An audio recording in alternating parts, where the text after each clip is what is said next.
ये सवाल बेसिकली मेरी बहन के घर वालों का है। चिकन नहीं खाना चाहिए क्योंकि उसमें जान होती है, कोई भी जानवर नहीं खाना चाहिए क्योंकि जान होती है। प्लांट में भी तो जान होती है ना गुरुजी? हाँ होती है। तो फिर हम उसको तोड़ते हैं तो उसको नहीं दर्द होता? ऐसा उनके घर वालों का सवाल है, मेरे माध्यम से। नहीं, आप ठीक कह रहे हैं। देखो, किसी आप ना गेहूं को चबा जाइए जी, चने को चबा जाइए, दालों को चबा जाइए, तो वो रोती नहीं है, चीखती नहीं है, उसमें रक्त नहीं होता, हड्डी नहीं होती, मांस नहीं होता, वो चीखती नहीं है, चिल्लाती नहीं है ना। पर आप मुर्गी को मारिए तो वो चीखेगी, चिल्लाएगी, भागेगी, खून है, हड्डी है, मांस है ना। एक्चुअली सिद्धांत है ना। देखो, इतने सारे मर्द हैं, लेकिन इतने सारे मर्दों में एक मर्द ऐसा है जो आपका हाथ पकड़ के रह सकता है, आपका हाथ पकड़ के घूम सकता है, कोई कुछ नहीं बोल सकता, क्योंकि वो आपका पति है ना। समाज ने आपको इजाजत दे दी, आपकी मांग भर गई, मंगलसूत्र आ गया, अब समाज ने स्वीकार कर लिया कि ये मर्द, ये पुरुष अब आपका पति है। अब आपको दूसरे पुरुषों के साथ देखा गया तो आप अच्छे नहीं माने जाएंगे।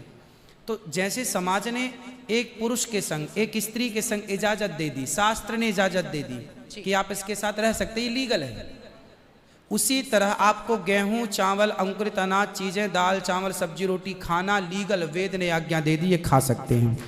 मांस के लिए आज्ञा नहीं दी। पतिव्रता नारी पराये मर्द के संग, पराये पुरुष के संग घूमेगी तो समाज उसे ठीक नहीं कहेगी। उसी तरह हमें शास्त्र आज्ञा करते हैं कि हमारे ठाकुर जी, हमारे राम फल खाते हैं, हमारे राम फल खाते हैं, दाल, चावल, साग, सब्जी, बादाम, काजू ये खाते हैं। तो हमारे राम, हमारे कृष्ण खाए, मतलब वेद ने आज्ञा दे दी कि आप ये खा सकते हैं, ये खाने का पदार्थ है। मांस शेर के लिए है, बिल्ली के लिए है, कुत्ता के लिए है। क्या आप कुत्ता हैं? क्या आप बिल्ली हैं? क्या आप शेर हैं? क्या आप चीता हैं? नहीं।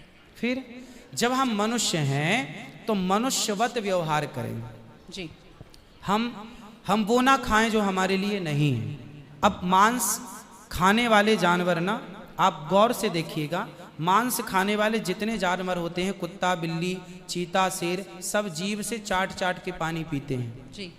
आपने कुत्ते को पानी पीते देखा हो? जीभ से पीते। लेकिन आप कैसे पानी पीते हैं? होंठों से पीते हैं, मुंह से पीते हैं। गाय कैसे पानी पीती है? मुंह से, जैसे हम लोग पीते। कुत्ता चाट के, बिल्ली चाट के। मतलब शाकाहारी जानवर और मांसाहारी जानवर दोनों ईश्वर ने बनाए हैं। गाय को आप मांस परोसिए, नहीं खाएगी, वो बकरी को मांस परोसिए नहीं खाएगी, भैंस को मांस परोसिए नहीं खाएगी। जब जानवर होके अपने धर्म में अड़े हैं तो हम इंसान क्यों अपना धर्म छोड़ रहे हैं? अब जो मांसाहारी जानवर होते हैं उनको आप ध्यान से देखना, उनके पांव में नाखून होते हैं, जबकि शाकाहारी जानवर के खुर पाए जाते हैं। जैसे गाय का खुर होता है, बकरी का खुर होता है, भैंस का खुर होता है, जबकि चीता का, शेर का, कुत्ते का, बिल्ली का। अब आप देखिए कि आपके ईश्वर ने पैर बनाए हैं ना तरीके से, आप मुंह से पानी पी, मतलब आपके लक्षण शाकाहार से मैच कर रहे हैं, है ना। बिल्ली के, कुत्ते के यहाँ कैनाइन दांत बड़े बड़े होते हैं मांस फाड़ने के लिए, आपके नहीं है।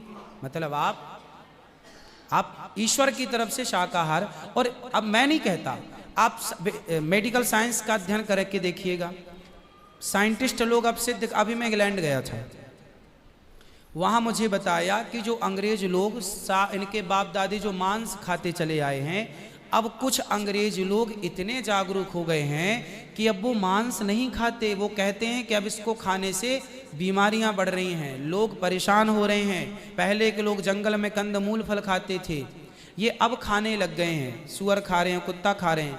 अब बहुत सारे लोग शाकाहार की तरह जो जागरूक हैं बढ़ रहे हैं। तो आप और हम तो पहले से जागरूक हैं, तो हम क्यों अपने आप को मांसाहार की तरफ ले जाएं? क्यों किसी की हड्डी चबाएं? बताइए, हमारे यहाँ मुर्दे को छूने से लोग नहाते हैं, कितनी दुर्गंध है।